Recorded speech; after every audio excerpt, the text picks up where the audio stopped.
दुःखादिगो भवेत्। तमहं सर्वदा वन्दे श्रीमद्वल्लभनन्दनम्। अज्ञानतिमिरान्धस्य ज्ञानाञ्जनशलाकया चक्षुरुन्मीलितं येन तस्मै श्रीगुरवे नमः। नमामि हृदये शेषे लीलाक्षीराब्धिशायिनम्। लक्ष्मीसहस्रलीलाभिसेव्यमानं कलानिधिं। चतुर्भिश्च त्रिभिस्तथा षड्भिर्विराजते योऽसौ पंचधारदेव।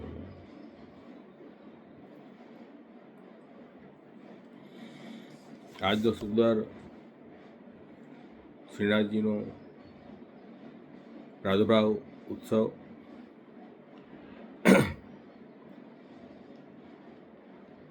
શ્રીજીએ ઘણી કૃપા કરી દેવીજીઓ ઉપર કે જેમ શ્રી મહાપ્રભુજી સ્વયં પધાર્યા ભૂતલ ઉપર દેવીજીનો ઉદ્ધાર કરવા માટે, એવી રીતે સ્વયં પરબ્રહ્મ પરમાત્મા શ્રી કૃષ્ણ જ શ્રીનાથજીના સ્વરૂપથી ફરી ભૂતલ પર સ્વયં પધાર્યા અને શ્રી આચાર્યચરણે ગિરિરાજજીના પર્વતમાંથી શ્રીનાથજીનું પ્રાગટ્ય કર્યું. સુંદર મંદિર બનાવ્યું ગિરિરાજજી પર્વત ઉપર અને ઘણા વર્ષો સુધી ત્યાં પર્વત પર સેવા ચાલી. સૌથી પ્રથમ તો નાનું મંદિર બન્યું શ્રીજીનું, જેમાં રામદાસ ચૌહાણને સેવા સોંપી. લગભગ 15 થી 17 વર્ષ રામદાસ ચૌહાણે સેવા કરી. એના પછી શ્રીજીની ઈચ્છા થઈ કે દેવીજીઓ બધા સન્મુખ થાય, એટલા માટે મંદિરનો વૈભવ વધારવો છે. એટલે પૂર્ણ ક્ષત્રિયને આજ્ઞા કરી નવું મંદિર સિદ્ધ કરવા માટે, અને આપે નવું મંદિર સિદ્ધ કરાવ્યું. પૂર્ણ ક્ષત્રિયના દ્રવ્યથી સુંદર મંદિર સિદ્ધ થયું.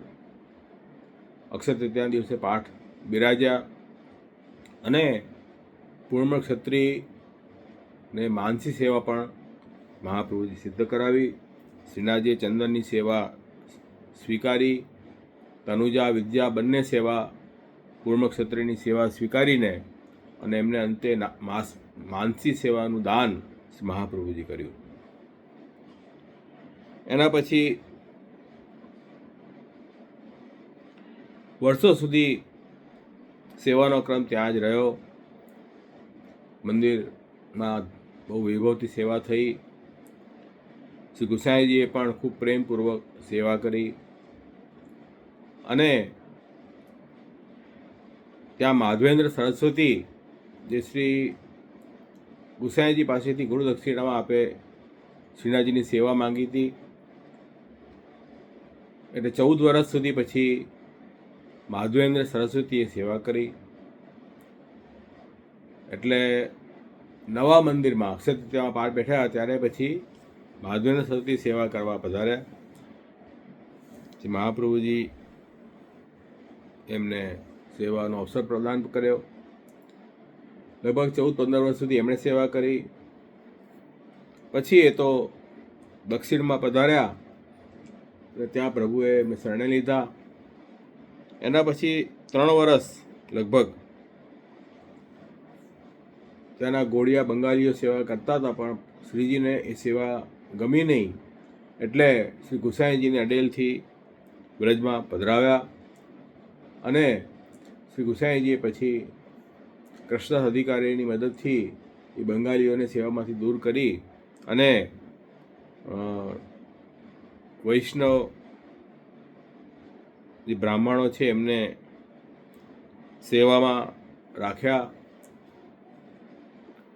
અને પછી શ્રી ગુસાઈજી પણ અવારનવાર ત્યાં પધારતા શ્રીજીની સેવામાં. વાર્તામાં ઉલ્લેખ આવે છે કે લગભગ વર્ષના 4 થી 5 મહિના આપ શ્રીજી દ્વારા બિરાજતા. આપ અડેલ બિરાજતા ત્યારની વાત છે. એના પછી શ્રી ગુસાઈજી પણ અડેલથી ગળા અને ગળાથી પછી રાણી દુર્ગાવતીએ એમને સુંદર મથુરામાં આચાર્ય ગ્રહની સ્થાપના કરી, જેને આપણે સદગરા કહીએ છીએ. ત્યાં 5 વર્ષ મથુરામાં બિરાજ્યા. લગભગ 1623ની વાત છે, સંવત. અને એ મથુરાનું જે શ્રી ગુસાઈજીનું ઘર છે એ જોવા માટે શ્રીજી પોતાના મંદિર ગિરિરાજી પર્વત પરથી મથુરા પધાર્યા. તે વખતે શ્રી ગુસાઈજી પરદેશ બિરાજતા હતા, ગુજરાત પ્રદેશમાં પધાર્યા હતા. અને શ્રીજી અનંત કૃપા કરી વલ્લભકુલ ઉપર કે સર્વસ્વ સમર્પણ શ્રીનાથજીએ સ્વીકાર્યું. બધા જ વહુ બેટી બાળકોનું. અને એક નથ રહી ગઈ હતી સમર્પણ કરવાની, કોઈ કારણસર ભૂલથી. શ્રીજીએ કીધું હજી બધું અર્પણ થયું નથી. તો ખબર પડી કે નાની નથ રહી ગઈ હતી બહુજી બેટીજીની. એ નથ પણ આપે સામેથી માંગીને સ્વીકારી. એવો શ્રીનાથજીનો પુષ્ટિ સ્વરૂપ કે મર્યાદામાં તો ભક્ત ભગવાન પાસે જાય અને પુષ્ટિમાં તો ભક્તની સામે ચાલીને ઠાકોરજી પધારે. એવો પુષ્ટિ માર્ગનો અહીંયા સુંદર પ્રસંગ, સદગરાનો પ્રસંગ છે, જે પુષ્ટિ માર્ગના ઇતિહાસમાં અવિસ્મરણીય છે. કે અનહદ કૃપા ઠાકોરજીની કેવી હોય. લગભગ 82 દિવસ સદગરામાં જ બિરાજ્યા. અને પછી શ્રી ગુસાઈજી પાછા પધારવાના હતા પરદેશથી. એટલે શ્રીનાથજીએ ગિરધરજીને આજ્ઞા કરી કે શ્રી અને મહાપ્રભુજીએ ગિરિરાજી મંદિરમાં પધરાવ્યા હતા અને શ્રી ગુસાઈજી ત્યાં પ્રેમથી સેવા કરી છે વ્રજમાં. ત્યાં મને મંદિરમાં નહીં જુએ તો આપને અત્યંત વિરહ થશે, એટલે ફરી મને ગિરિરાજજીમાં જ પધરાવો મંદિરમાં. અને ચતુર્બુદાસજી વગેરે અનેક ભક્તો પ્રભુની સેવા વગર વંચિત હતા. એટલે બધા ભક્તોનો ભાવ જોઈને શ્રીનાથજી ફરીથી સદગરાથી અને પોતાના મંદિર ગિરિરાજ પર્વત ઉપર છે ત્યાં પધાર્યા. એ નરસિંહ ચતુર્દશીનો દિવસ હતો. અને એના પછી લગભગ 100 વર્ષ સુધી આપ ગિરિરાજ પર્વત પર વિરાજ્યા છે. અને પછી અજબ કુંવરીબાઈનું આપે વચન આપ્યું હતું કે હું તારા ઘરે અવશ્ય બિરાજીશ. એટલે પાછા આપણે પુષ્ટિ પ્રગટ કરી અને મ્લેચ્છનો ઉપદ્રવ નિમિત્ત બનાવીને 1728માં ફરી આપ સિંહાળ ગામમાં પધાર્યા, જ્યાં અજય કુંવરીબાઈનું સ્થાન છે. ત્યાં પણ આ જ દિવસે એટલે ફાગણ વધી 7મીના દિવસે જ ફરી ત્યાં મંદિર સિદ્ધ થયું અને આ જ દિવસે ત્યાં પાઠ પધાર્યા છે. એટલે આ દિવસ બહુ મહત્ત્વનો છે કે શ્રીનાથજીના 3 પાટોત્સવ આ જ દિવસે આવે છે. એક તો સદગરામાં પધાર્યા, એક નવું મંદિર સિદ્ધ થયું સિંહાળ ગામમાં, ત્યાં આ દિવસે જ પાઠ બિરાજ્યા. અને પછી ઘસિયાળ પધાર્યા, ત્યાંથી પાછા સિંહાળ પધાર્યા, એ પણ આ જ દિવસ હતો. એમાં આવું લકી દિવસ છે આ. એટલે આચાર્યોએ આ દિવસે જ એમને પાઠ પધરાવ્યા છે, એવો કંઈ સંયોગ થયો છે. અને આજ સુધી મેવાડમાં શ્રીરાજની સેવા વલ્લભકુલના બાળકો કરી રહ્યા છે. એવો સુંદર આ પ્રસંગ. એનાથી આપણને એ જ જ્ઞાન થાય છે કે પુષ્ટિ માર્ગમાં જે છે તે પ્રભુ ભાવના ભૂખ્યા છે. અને જ્યાં પણ પુષ્ટિ માર્ગીય વૈષ્ણવ ભક્ત પ્રભુને સેવા પ્રેમથી કરે ત્યાં સ્વયં ઠાકોરજી સામે ચાલીને પધારે છે, એ વાત તો નિશ્ચિત છે. એટલે આજે દરેક વૈષ્ણવના ઘરમાં લગભગ મેજોરિટી વૈષ્ણવના ઘરમાં શ્રીનાથજીની સેવા બિરાજતી હોય છે, શ્રીનાથજીનું ચિત્રજી હોય છે. તો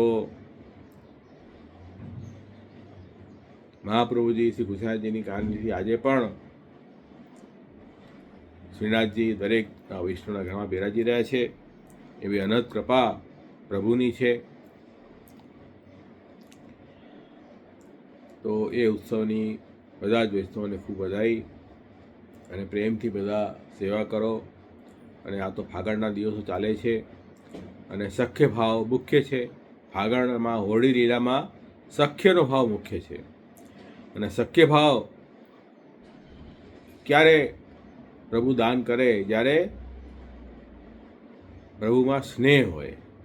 જો નવધા ભક્તિમાં 7 પ્રકારની ભક્તિ, શ્રવણથી અને દાસ્ય ભક્તિ, ત્યાં સુધી પ્રભુનું મહાત્મ્ય જ્ઞાન હોય તો પણ તમે ઠાકોરજીની ભક્તિ કરી શકો. પણ સખ્ય અને આત્મનિવેદન, આ બે જે ભક્તિ છે એ તો જ્યારે પ્રભુમાં અત્યંત પ્રેમ હોય ત્યારે જ જીવને એનો અધિકાર પ્રાપ્ત થાય છે. તો અને ત્યારે જ આ પ્રકારની ભક્તોને અધીન થઈને પ્રભુ લીલાઓ કરે છે, જેમાં આ ફાગણની લીલા મુખ્ય છે.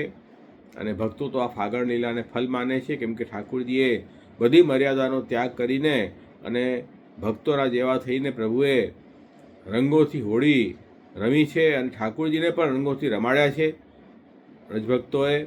એટલે આ વિશેષ આનંદ આપનારી લીલા પ્રભુની છે. પણ એ કોને અધિકાર છે એમાં? જેને ઠાકોરજીમાં પ્રેમ સિદ્ધ થયો હોય. પ્રેમ વગર સખ્યનું દાન ઠાકોરજી કરતા નથી. એટલે આ તો શ્રી વલ્લભ અને શ્રી વિઠ્ઠલની કૃપા કે આપણને એવો સ્નેહ દ્રઢ નથી, છતાં પણ એમની કાનીથી પ્રભુ સાથે આપણે આ લીલાનો અનુભવ કરીએ છીએ.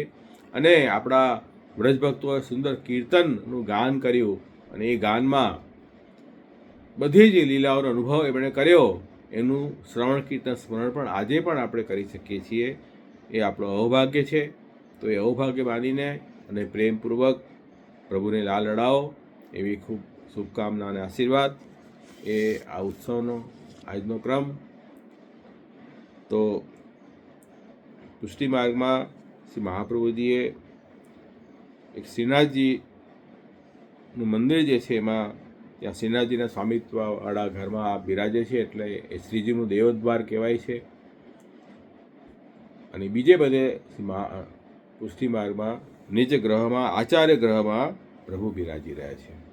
તો આચાર્ય ગ્રહમાં મંદિર છે અને શ્રીજીનું જે મંદિર છે, શ્રીજી સ્વયં ઈચ્છાથી આપ પોતાના મંદિરમાં બિરાજ્યા છે, બધા જ દેવીજીઓનો ઉદ્ધાર કરવા માટે. એમ બંને પ્રકારનું આપણે ત્યાં ક્રમ અહીંયા બતાવ્યું છે. ભક્તિવર્ધિનીમાં પણ શ્રી મહાપ્રભુજીએ નિજ ગ્રહ મંદિર અને હરિસ્થાનનો ક્રમ બતાવ્યો છે. એ રીતે અહીંયા ક્રમ છે. આજનો આપણો ક્રમ જે લઈએ, શ્રી ભાગવતનું 65મો અધ્યાય, સાત્વિક પ્રકરણ શરૂ થયું છે. સાત્વિકમાં પ્રમેય પ્રકરણ છે, પ્રમાણ પ્રકરણ છે નહીં. પ્રમેય પ્રકરણનો આ બીજો અધ્યાય છે. બલભદ્રજીનું ગોકુલમાં આગમન થવું. હવે અહીંયા નિરોધ કેવી રીતે થાય સાત્વિક ભક્તોનો, એનો બધો પ્રકાર શરૂ થાય છે. તામસ ભાવવાળી જે ગોપીઓ છે એમનું તામસપણું તામસ પ્રકરણથી દૂર થયું. એમને રાજસ કર્યા. એના પછી રાજસ પ્રકરણ શરૂ થયું. એમાં રાજસપણું પણ દૂર કરી સાત્વિક ભાવ કર્યો છે. અને અહીંયા જે ગોપીઓ છે જેનો ભગવાન શ્રી કૃષ્ણ બલભદ્રજી દ્વારા વિરોધ કરવા માંગે છે, એ કઈ ગોપીઓ છે કે જે શંખચૂડનો પ્રસંગ જે આવ્યો હતો તામસ ફલ પ્રકરણમાં, એમાં જે ગોપીઓ હતી જે સકામ હતી, એમનો નિરોધ કરવા માટે ઠાકોરજી બલભદ્રજીને અહીંયા પધરાવ્યા છે ગોકુળમાં. એટલે ભગવાનના આવેશવાળા શ્રી બલભદ્રજી અહીંયા ગોકુલ પધાર્યા છે. હવે જો બલભદ્રજીનું જે સ્વરૂપ છે તે સંકર્ષણ એટલે શેષનો અવતાર તો ખરો, પણ શેષમાં પણ સંકર્ષણનો આવેશ જે ભગવાનનો વ્યૂહ છે.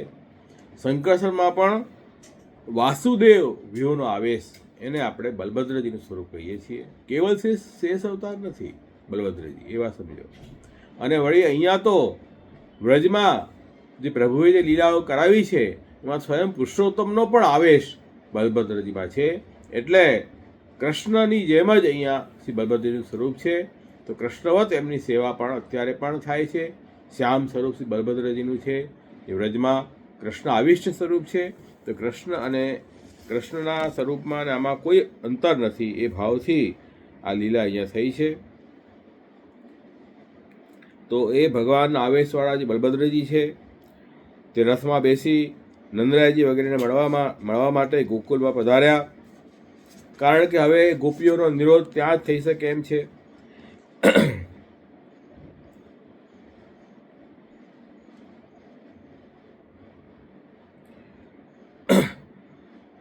ગોકુલમાં નંદરાયજી યશોદાજીને આપ મળ્યા, ખૂબ ભેટ્યા.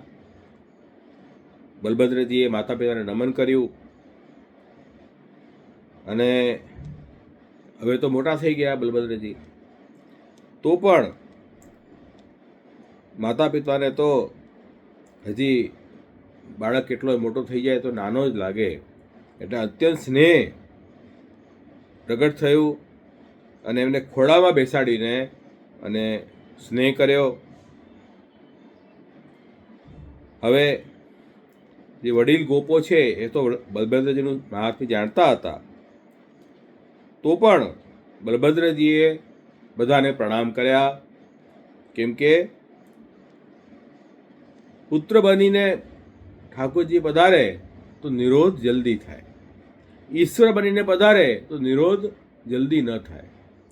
કેમ કે સાધારણીકરણ પ્રોસેસ એવી છે કે આપણા જેવા થઈને પ્રભુ આપણી પાસે બિરાજે ને તો જલ્દીથી આપણું મન ઠાકોરજીમાં લાગે, અને ઈશ્વર બનીને વિલીલા કરે તો ભેદ દ્રષ્ટિ થઈ જાય, નિરોધ જલ્દી ન થાય.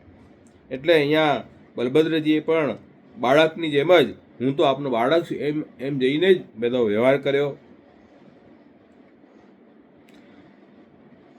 નાના ગોપોએ એમને પ્રણામ કર્યા. એના પછી થાક ઉતર્યું એટલે બલભદ્રજી ત્યાં બિરાજ્યા, કુશળ સમાચાર પૂછ્યા. પછી નંદરાયજી વગેરે ગોપોએ દ્વારકામાં બધાના કુશળ સમાચાર પૂછ્યા અને પૂછ્યું કે વસુદેવ વગેરે અમારા બધા બંધુ કુશળ તો છે ને? હવે તો તમે બધા મોટા થઈ ગયા, તમારા લગ્ન પણ થઈ ગયા, તમને બાળકો પણ થઈ ગયા. હવે કોઈ દિવસે અમારું સ્મરણ તમને થાય છે ખરું ત્યાં દ્વારકામાં? તમે તો કંસ જેવા અધર્મી રાજાને પણ માર્યો અને બીજા પણ જે સંબંધી રાજાઓ હતા જરાસંઘ વગેરે, એના પર આપણે વિજય મેળવ્યો અને આપ તો હવે દ્વારકા પધાર્યા છો.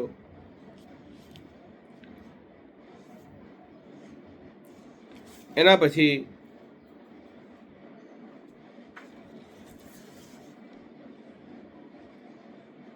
ગોપીઓએ બલભદ્રજીને પ્રશ્ન પૂછ્યો.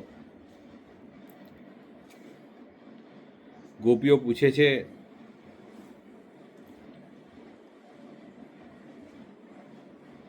કે ભાઈ સ્ત્રીઓનું હંમેશા કલ્યાણ કરે એવા ભગવાન શ્રી કૃષ્ણ આનંદમાં બિરાજે છે કે નહીં?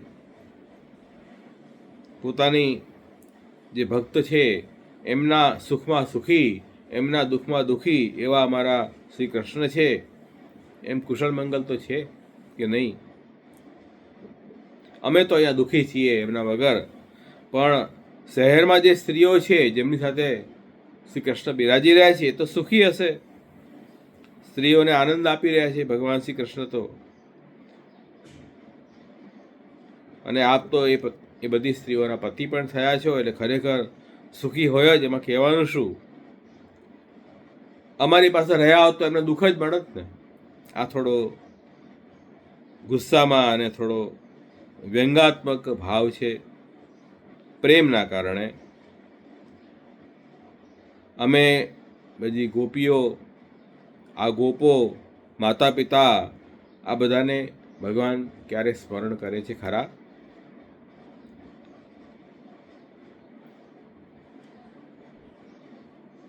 અમે તો એમનું ઘણું સ્મરણ કરીએ છીએ, એ સ્મરણ કરે છે. અમે એમને ઈચ્છા અનુકૂળ એમની સેવા કરી, તો અમારી સેવાનો ક્યારેક સંભાળે છે, સ્મરણ કરે છે કે જો કેવી સેવા કરતા હતા.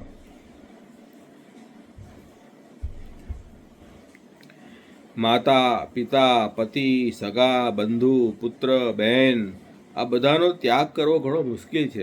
આસક્તિ બંધાઈ જાય, ત્યાગ ન થાય. પણ અમે તો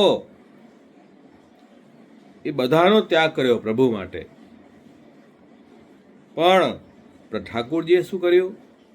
અમારી મૈત્રીનો ત્યાગ કરી અમને મરણ સમાન દુઃખ આપીને અમારી પરવા કર્યા વગર તરત અમારો ત્યાગ કરીને અહીંયાથી જતા પ્રભુ પધારી ગયા વ્રત છોડીને. આ બધી વાત બલદેવજીને ગોપીઓ કહી રહ્યા છે.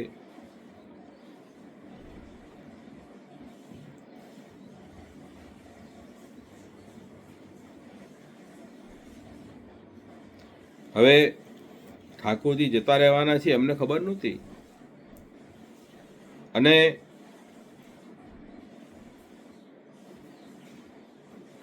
છતાં પણ અમને વિશ્વાસ થાય એ રીતે ઘણા વચનો એમને કહ્યા.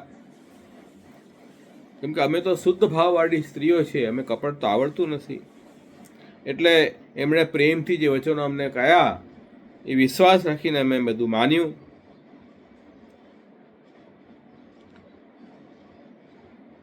એટલે અમે બધાનો ત્યાગ કરીને એમની કેવલ સેવા કરી, એમાં અમારો તો કાંઈ દોષ નથી. હવે આ શહેરની સ્ત્રીઓને સુખ આપી રહ્યા છે પ્રભુ, એ વિશ્વાસ કરી રહ્યા છે શહેરની સ્ત્રીઓ, પણ વિશ્વાસ ન કરવો જોઈએ. કેમ કે ક્યારે પ્રભુ છોડી દે કે ખબર નથી પડતી.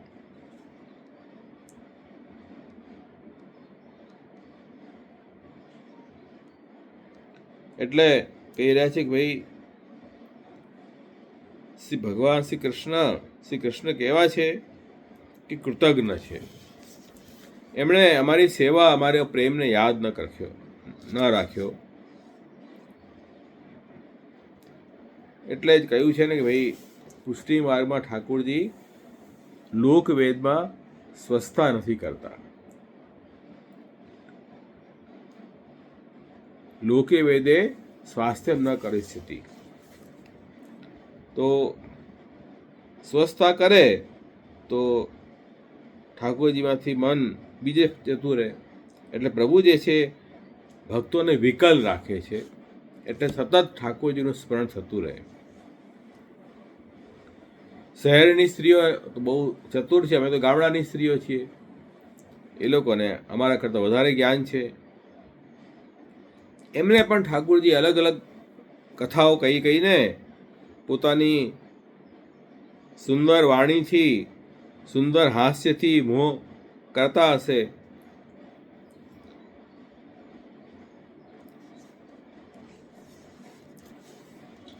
આ રીતે ગોપીઓએ ભગવાનની વાત કરી બલદેવજીને. એટલે આમ તો જ્યારે ભ્રમરગીતના પ્રસંગમાં ઉદ્ધવજી પધાર્યા ત્યારે પણ ગોપીઓએ આ પ્રકારથી બધા વચનો કયા પ્રભુ માટે. પણ પછી ઉદ્ધવજીના ઉપદેશથી, એટલે જે ઠાકોરજી સંદેશ મોકલ્યો હતો એના સંદેશથી સાંત્વના થઈ હતી, અને પછી પ્રભુ ઉપર ઈર્ષાનો ત્યાગ કર્યો હતો. પણ છતાં હવે પાછો એ વિવલતા આવી ગઈ, એટલે ભગવાનને દોષ દીધો. અને ઠાકોરજી હવે દ્વારકાની સ્ત્રીઓ સાથે રહે છે, એટલે એમને ઈર્ષા પણ થઈ.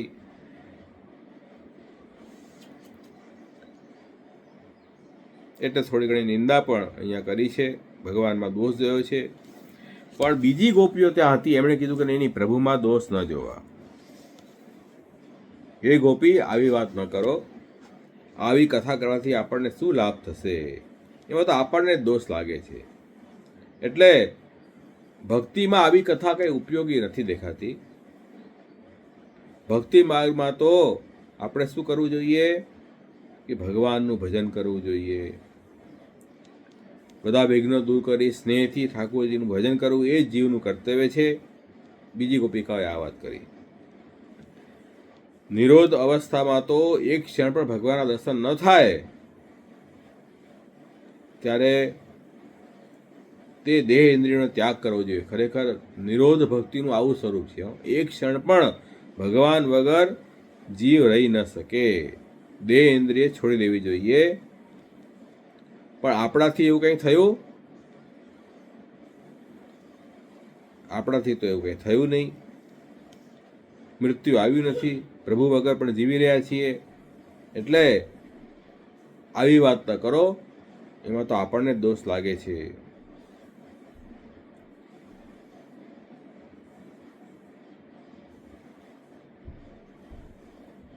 તમે એમ કહેતા હો કે અમારા વગર ઠાકોરજી ત્યાં આનંદથી બિરાજી રહ્યા છીએ, તો આપણે પણ તો પ્રભુ વગર અહીંયા રહી રહ્યા છીએ કે નથી રહી રહ્યા?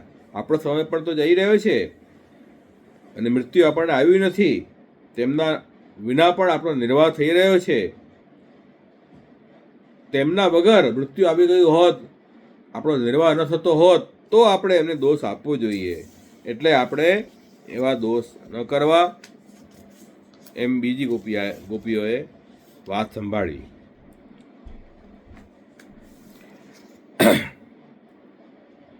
હવે અહીંયા કહી રહ્યા છે કે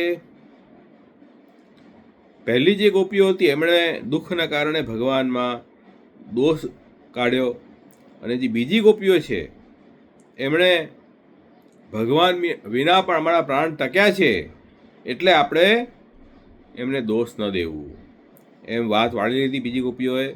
તો બંને ગોપીઓની સ્થિતિ તો સારી નહોતી. ઠાકોરજી વગર અત્યંત કષ્ટમાં હતી એ લોકો, અને મૂર્છા પામવાની સ્થિતિમાં હતી. અને ભગવાનનું હાસ્ય, ભગવાનની વાણી, ભગવાનની સુંદર દૃષ્ટિ, ભગવાનની ચાલ, ભગવાનનું પ્રેમથી કરેલું આલિંગન વગેરેનું સ્મરણ કરતા એ લોકો મૂર્છિત થઈ જતી.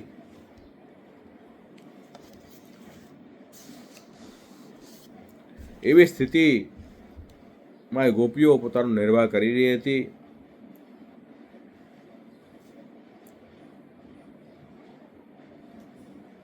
એટલે ઠાકોરજીએ એમને સાંત્વના કરવા પહેલાં ઉદ્ધવજીને મોકલ્યા, અને પછી હવે બલભદ્રજીને પણ મોકલ્યા. બલભદ્રજી પણ એમનું સાંત્વન કરવા માટે જ પધાર્યા હતા. હવે આ જે ગોપીઓ હતી તે કઈ ગોપીઓ હતી? એક તો જુઓ, જે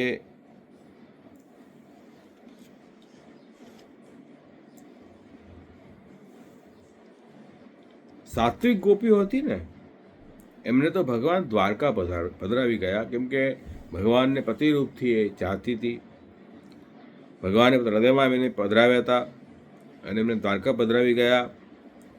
પણ શંખચૂડના વધના પ્રસંગમાં જે ગોપીઓ હતી,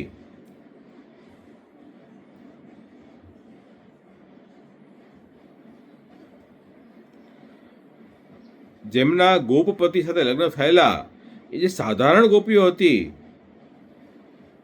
એ અહીંયા ગોપીઓનું વર્ણન છે. એટલે એમનું સાંત્વન પણ બલભદ્રજી દ્વારા ઠાકોરજી કરાવી રહ્યા છે.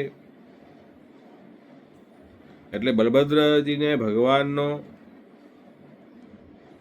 આવેશ આવ્યા એના પહેલાંનું આ સ્થિતિમાં એમણે એમને સાંત્વન કર્યું. પછી ઠાકોરજીનો આવેશ બલભદ્રજીમાં આવ્યો, અને પછી એમની ઈચ્છાઓ પૂરી કરવા માટે બલભદ્રજી ત્યાં પધાર્યા છે.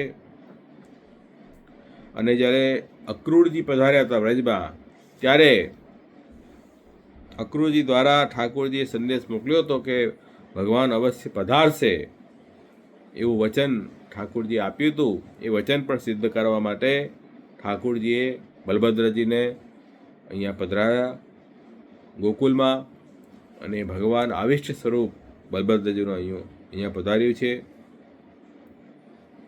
અને બલભદ્રજી કેવો વાણીથી સાંત્વન કર્યું એવું નથી, પણ પોતે વસંત ઋતુના 2 મહિના, ચૈત્ર અને વૈશાખ, એ 2 મહિના અહીંયા જ બિરાજ્યા છે.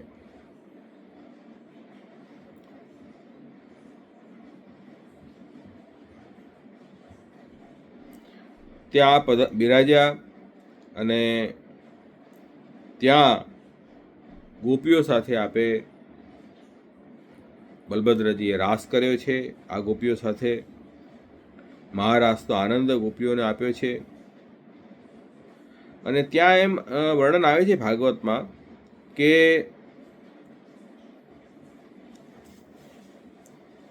વારુણી જે છે, જે વૃક્ષમાંથી એની મધુધારા પ્રગટ થઈ, એનું પાન બલભદ્રજીએ કર્યું. હવે આ જે વારુણી છે, કઈ વારુણી છે? લોકો એને અત્યારનું જે મદિરા છે એ સમજે છે. એ મદિરા નથી. જ્યારે સમુદ્ર મંથન થયું તે વખતે જ્યારે સમુદ્રને મથીને અમૃત બહાર કાઢ્યું, ત્યારે લક્ષ્મીજી સાથે વારુણી પણ એમાંથી નીકળેલી. અને તે વારુણી જે છે તે વૃક્ષોમાં રહેનારી દેવતા દૈત્યોને આપેલી છે. એટલે દૈત્યોના રાજા જે વરુણ, એમને આધીન હતી વારુણી. એ વૃક્ષમાં રહેતી અને વૃક્ષમાંથી એ મધુની ધારા ઉત્પન્ન થઈ અને એનું પાન બલભદ્રજીએ કર્યું છે. આ કંઈ મદિરા નથી. તો શંકરષણ ભગવાનનું આ સ્વરૂપ છે, તામસ મૂર્તિ છે. એટલે મધુ ધારાથી પ્રસન્ન થયા અને વરુણદેવે આજ્ઞા કરી વારુણીને કે જે પ્રમાણે બલભદ્રજીને સુખ થાય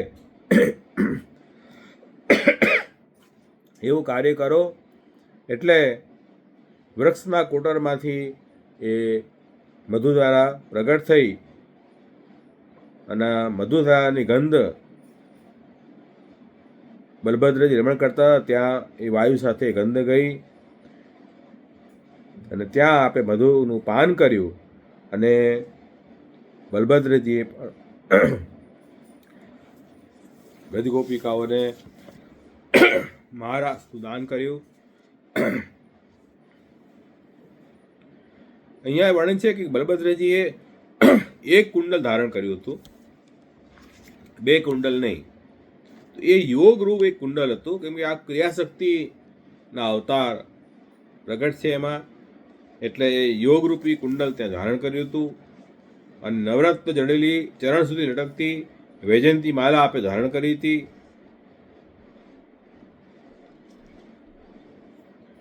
એના પછી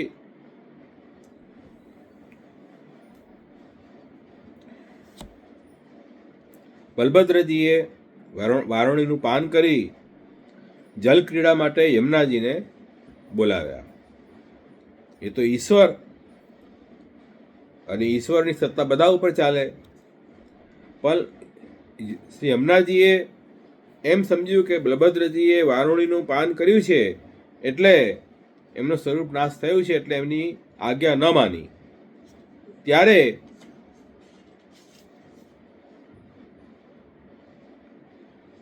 એમનો અનાદર કર્યો એમની વાણીનો. ત્યારે બલભદ્રજીએ પોતાના હલના ટોચથી યમુનાજીનું કર્ષણ કર્યું. એટલે માર્ગ બદલાયો યમુનાજીનો કે મારું વચનનું ઉલ્લંઘન કર્યું એ તમારો દોષ છે. મેં બોલાવ્યો તમે ન આવ્યા, મારી ઈચ્છા પ્રમાણે તમે ન કર્યું, હવે આ તમને શિક્ષા થશે. યમુનાજીએ બલભદ્રજીની શક્તિ જોઈ અને પછી યમુનાજી ભય પામ્યા અને બલભદ્રજીના ચરણમાં એમણે સ્તુતિ કરી કે હે રામ, આપ તો મહાબાહુ છો, આપનું સામર્થ્ય હું જાણતી નથી. 50 કરોડ યોજન વિસ્તારવાળી પૃથ્વી આપના એક અવયવ ઉપર સરસવના દાણાની પેઠે રહે છે. એટલે હું એ પૃથ્વીના એક ભાગ ઉપર રહેનારી આપનું સામર્થ્ય ક્યાંથી જાણી શકું? તેથી અજ્ઞાનથી આ અપરાધ થયો છે, ક્ષમા કરો. આપ તો જગતના પતિ છો. અજ્ઞાનથી જે અપરાધ થાય એના માટે પતિ દંડ ન આપે. આપનો મનુષ્ય ભાવ છે, મનુષ્ય રૂપે અવતાર કરો છો એવું મેં ન જાણ્યું. પરંતુ ભગવાન કૃષ્ણની જેમ આપનો પરમ ભાવ ભગવાન શ્રી કૃષ્ણે જ આપમાં આવેશ કરેલો છે તે હું ન જાણી. હવે આપ મને મુક્ત કરો. હવેથી આપનો અપરાધ નહીં થાય. આપ તો સર્વાત્મા છો. હું આપને શરણાવી છું. આ ભક્તો ઉપર આપ તો પ્રેમ રાખો છો, એમ સ્તુતિ કરી.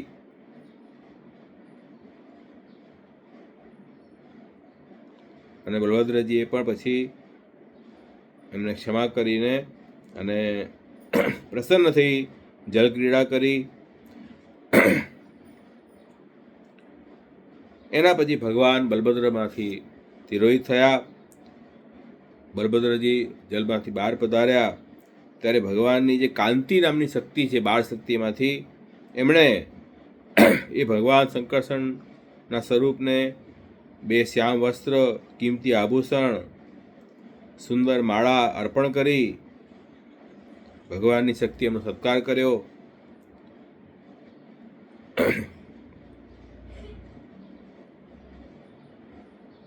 એટલે પછી યમુનાજીનું અપરાધનું પણ સ્મરણ ન રહ્યું અને પ્રભુએ વસ્ત્ર આભૂષણ ધારણ કર્યા અને બલભદ્રની શોભા બહુ સુંદર શોભવા લાગ્યા. તો યમુનાજીનું હલથી એમણે આકર્ષણ કર્યું. એ બલભદ્રજીનું પ્રભાવ છે, એ વીર્ય ગુણ અહીંયા પ્રગટ થયો. અને ગોકુળમારી વ્રજની સ્ત્રીઓના માધુર્યથી એમનું ચિત્ત પણ આપણે આકર્ષાયું. એ પણ આપનું વીર્ય ગુણ અહીંયા પ્રગટ થયો છે ઠાકુરજીનો. અને બલભદ્રજીએ વ્રજની સ્ત્રીઓનો એવો નિરોધ કર્યો. એટલે મૂળમાં અહીંયા ઠાકુરજીનો વીર્ય ગુણ પ્રગટ થયો છે એમ શ્રી મહાપ્રભુજી આજ્ઞા કરી રહ્યા છે.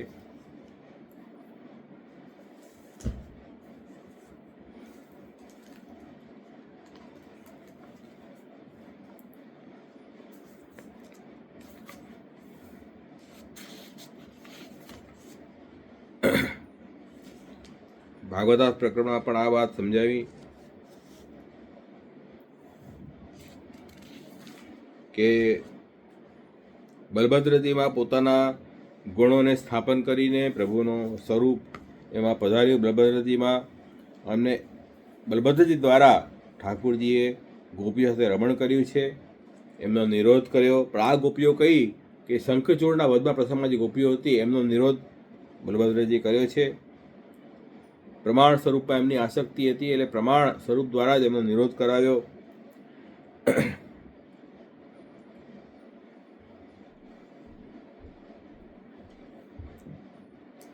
હવે જે આ જે ગોપીજનો હતા એમણે ભગવાન ઉપર જે દોષારોપણ કર્યા હતા એનું નિવારણ તો ઉદ્ધવજીના ઉપદેશથી થઈ ગયું હતું, પરંતુ સંસ્કાર રહી ગયો હતો એમાં. એ પછી બલદેવજીએ એમને સાંત્વન આપીને નિવૃત્ત કર્યું.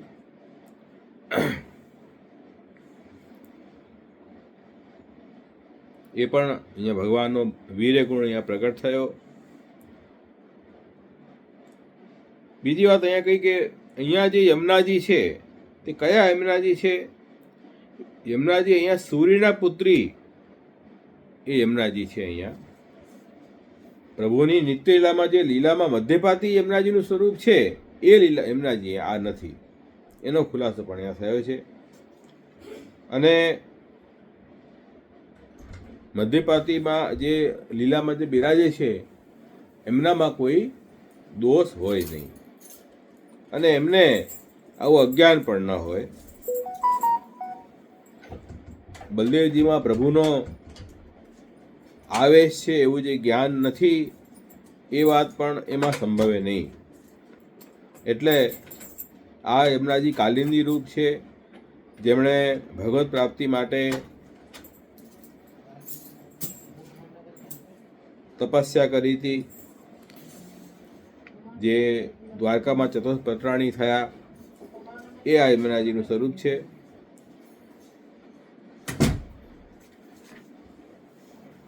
પછી આગળ કથા આવશે, અર્જુન સાથે ઠાકોરજી પધારશે ત્યારે એમને ભગવાનને પતિરૂપથી પોતે એમને સ્વીકારશે, એ વાત આગળ આવશે. આ રીતે અહીંયા સાત્વિક પ્રકરણમાં ઠાકોરજીએ પોતાના વીર્યગુણ દ્વારા ભક્તોનો નિરોધ કર્યો છે એ વાત અહીંયા આવે છે.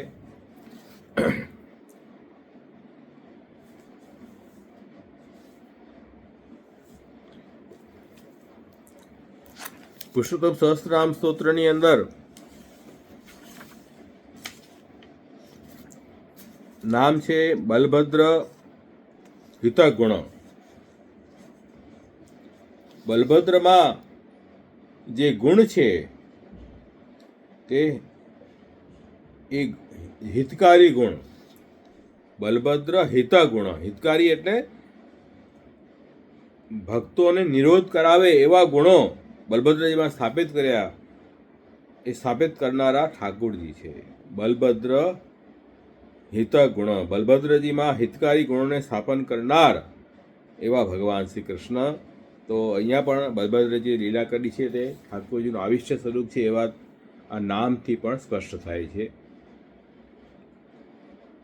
અને ગોકુલ પ્રીતિદાયક. બલદેવજી દ્વારા ગોકુલમાં જે નંદરાજ યશોદાજી વગેરે છે એમને પ્રીતિદાયક પ્રેમ દાન કરનારા એવા પ્રભુ. ગોકુલ પ્રીતિદાયક.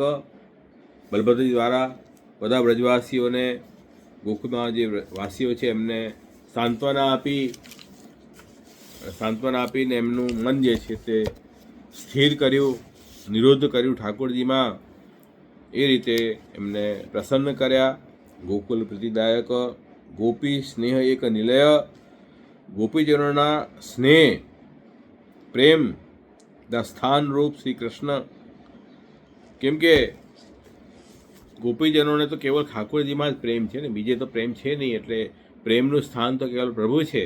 એટલે પ્રભુ હંમેશા એમને ગોપીઓને સ્મરણ કરે જ છે. ભલે દ્વારકામાં બિરાજે ઠાકોરજી, પણ બ્રજગોપિકાઓનું સ્મરણ અહર્નિશ એમને છે જ. એટલે પહેલાં ઉદ્ધવજીને પધરાવ્યા અને હવે આપે બલભદ્રજીને પધરાવ્યા. ગોપી પ્રાણ સ્થિતિ પ્રદ. અને ગોપીઓના પ્રાણોને શાંતિ આપનારા, સ્થિતિ કરનારા ભગવાન શ્રી કૃષ્ણ. કેમ કે ઘણી વ્યાકુલતા થઈ જાય પછી પાછું સાંત્વના આપવી જરૂરી છે. તો અહીંયા પણ ભ્રમર ગીતની જેમ અહીંયા ફરીથી ઉદ્ધવ ગીતની જેમ અહીંયા ફરીથી બલભદ્રજીને પધરાવીને પાછી ગોપિકાઓને પ્રાણ સ્થિતિ પ્રદ, ગોપિકાઓની પ્રાણની સ્થિતિ અર્પણ કરનાર એવા ઠાકુરજી, પ્રાણોનું પોષણ કરનાર, સાંત્વના આપીને એમનું પ્રાણનું પોષણ કર્યું.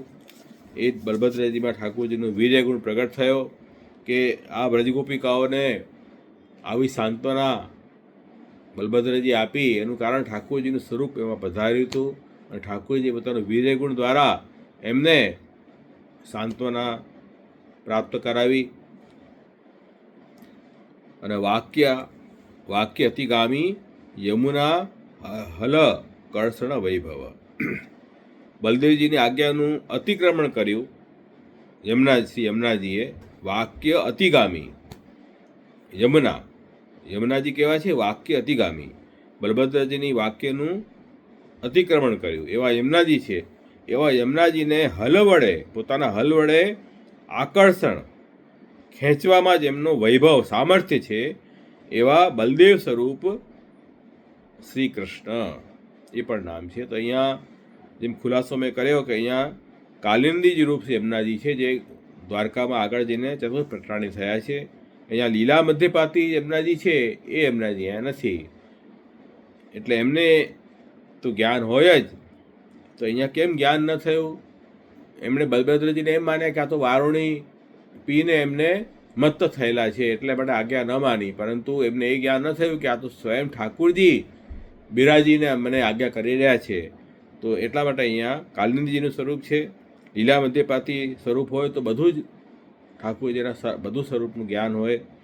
એટલે એવું અહીંયા ઠાકુરજીનો વૈભવ છે કે પોતાના બલભદ્રજી દ્વારા હલથી એમને કળસણ કર્યું, ખેંચ્યું છે, જેથી યમુનાજીનો જે પ્રવાહ છે એ આજે પણ ખેંચાયેલો દેખાય છે. તો એવી આ પ્રભુની લીલા છે.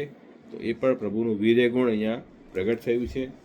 આ બધા પુરુષોત્તમ સહસ્ત્રમાં નામ છે.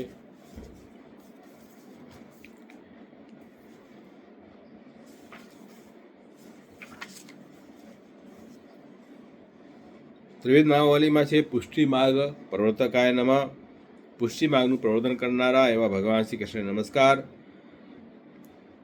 પ્રભુએ બલભદ્રજીને વ્રજમાં મોકલાવીને વ્રજગોપિકાઓની ઈચ્છાઓ પૂર્ણ કરી આ બધી અનન્યપૂર્વા ગોપિકાઓ છે.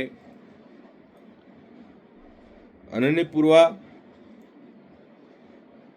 જે કુમારિકાઓ હતી એમને તો આ વ્રજમાં દ્વારકા પધરાવી ગયા, પોતાના હૃદયમાં બિરાજીને દ્વારકા પધરાવી ગયા.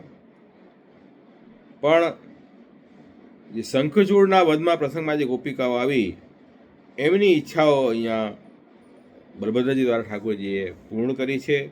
અને વ્રજમાં હું આવીશ એ વચન પણ જે આપ્યું હતું ઠાકોરજીએ, એ વચન પણ અહીંયા પ્રભુએ પૂરું કર્યું છે. એટલા માટે પુષ્ટિ માર્ગનું પ્રવર્તન આપે બલભદ્રજી દ્વારા કરાવ્યું, એમની કામનાની પૂર્તિ કરી, પ્રમેય બલથી કાર્ય કરાવ્યું. અને બલભદ્રજીના સ્વરૂપથી આપે સ્વરૂપાનંદનું પોષણ પણ બ્રજગોપિકાઓનું કર્યું. એટલા માટે અહીંયા પુષ્ટિ માર્ગના પ્રવર્તન શ્રી ઠાકોરજી છે એવું નામ શ્રી મહાપ્રભુજીએ આપણને બતાવ્યું. અને બીજું નામ છે યમુના કર્ષણ હેતવે નમઃ. યમુનાજીનું કર્ષણ કરવામાં કારણરૂપ એવા શ્રી કૃષ્ણને નમસ્કાર. તો અહીંયા પણ બલભદ્રજી દ્વારા ઠાકોરજીએ યમુનાજીનું પણ કર્ષણ કરી, એમનો પણ નિરોધ પોતાના સ્વરૂપમાં કર્યો. એટલે આ યમુના કર્ષણ હેતવે નમઃ એવું નામ આવ્યું. તો આ બલભદ્રજીનું સ્વરૂપ જે છે તે કૃષ્ણ સ્વરૂપ છે. એટલે પુરુષોત્તમનું આવિષ્ટ, એમ તો બલભદ્રજીનું સ્વરૂપે બતાવ્યું કે શેષ સ્વરૂપમાં સંકર્ષણનો આવેશ, સંકર્ષણનો વાસુદેવનો આવેશ એ બલભદ્રજીનું સ્વરૂપ છે. પણ જ્યારે વ્રજમાં લીલા કરે બલભદ્રજી ત્યારે એ વાસુદેવમાં પણ પુરુષોત્તમનો આવેશ પણ ત્યાં થાય છે. એટલે કૃષ્ણ સ્વરૂપ જ થઈ જાય છે. કૃષ્ણ અને આ બલદેવજીમાં કોઈ ભેદ તે વખતે ન જવો. તો એ રીતે આપણે પુષ્ટિમાર્ગમાં પણ આપણે બલભદ્રજીની સેવા કરીએ છીએ કૃષ્ણના ભાવથી. તો એ વાત અહીંયા સમજવાની છે. તો આ સુંદર પ્રસંગ કે ઠાકોરજી કેવી રીતે પોતાના ભક્તોનો નિરોધ કરે છે. તો સાત્વિક ભક્તોનો નિરોધ પ્રભુએ આ રીતે અહીંયા કર્યો બલભદ્રજી દ્વારા. એ વાત અહીંયા સ્પષ્ટ આવી. અહીંયા અધ્યાય પૂરો થયો. અને સર્વોત્તમ સ્તોત્રમાં 62મું નામ છે ભુવિ ભક્તિ પ્રચારિક કૃતે શ્વાન્વય. ભૂ એટલે વ્રજ, વ્રજરૂપા જે ભૂ.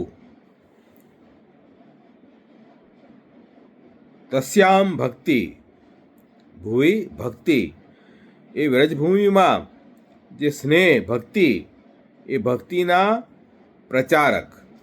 ભુવિ ભક્તિ પ્રચાર એક, મુખ્ય એનો પ્રચાર કરો એના માટે જ કૃતે તેમના માટે સ્વ અન્વયકૃત. સ્વ એટલે પોતાનો, પોતાનો કઈ રીતે બલભદ્રજી દ્વારા અન્વયમ કરોતી, અનુગમન કરોતી, ફરીથી આપ પધાર્યા છે. તો ઠાકોરજી વ્રજમાં ફરીથી એ ભક્તિનો પ્રચાર કરવા માટે પ્રભુ જે છે તે પોતાના સ્વરૂપ એટલે બલભદ્રજી દ્વારા પોતાના સ્વરૂપથી ફરી ત્યાં પધાર્યા છે. અને ભક્તોની ઈચ્છાઓ પૂરી કરી છે. એ વાત આ અધ્યાયમાં આવી છે. એટલા માટે અહીંયા સર્વોત્તમ સ્તોત્રમાં પણ નામ છે ભુવિ ભક્તિ પ્રચાર એક કૃતે સ્વ અન્વયકૃત. ભૂમિમાં વ્રજભૂમિમાં ભક્તિનો એક મુખ્ય પ્રચાર કરવા માટે જ સ્વ અન્વય પોતાના સ્વરૂપ બલભદ્રરૂપ સ્વરૂપથી આપ અન્વયકૃત ફરીથી ત્યાં પધાર્યા છે. અને પુષ્ટિ માર્ગનું પ્રવર્તન કર્યું, ભક્તોનો નિરોધ કર્યો, વ્રજગોપિકાઓનો નિરોધ કર્યો, નંદરાયજી વગેરેઓને સાંત્વના આપીને એમનો પણ નિરોધ કર્યો, ભક્તિ દ્રઢ કરી એમના હૃદયમાં. એ બધી વાત આ અધ્યાયમાં આવી. એનાથી આ નામ સ્પષ્ટ થાય છે. અને યમુનાજીનો પણ નિરોધ કર્યો, એ પણ અહીંયા વાત આવી. યમુનાજીનું આકર્ષણ કરીને એ પણ પોતાનો વીર્ય ગુણથી નિરોધ કર્યો છે. એટલે મૂળમાં આ અધ્યાયમાં પ્રભુનો વીર્ય ગુણ પ્રગટ થયો છે. તો ઐશ્વર્યમાં નૃગ રાજાની કથા આવી અને પહેલા અધ્યાયમાં ઐશ્વર્ય ગુણ પ્રગટ થયું. અને હવે બલભદ્રજી દ્વારા અહીંયા વીરે ગુણ પોતાનો પ્રગટ કરાયો. એમ આ 2 અધ્યાય સાત્વિક પ્રમેય પ્રકરણના થયા. આ રીતે આપણો આજનો અહીંયા પ્રસંગ વિરામ થાય છે. જે કંઈ પ્રશ્નો હોય તે પૂછી શકો છો.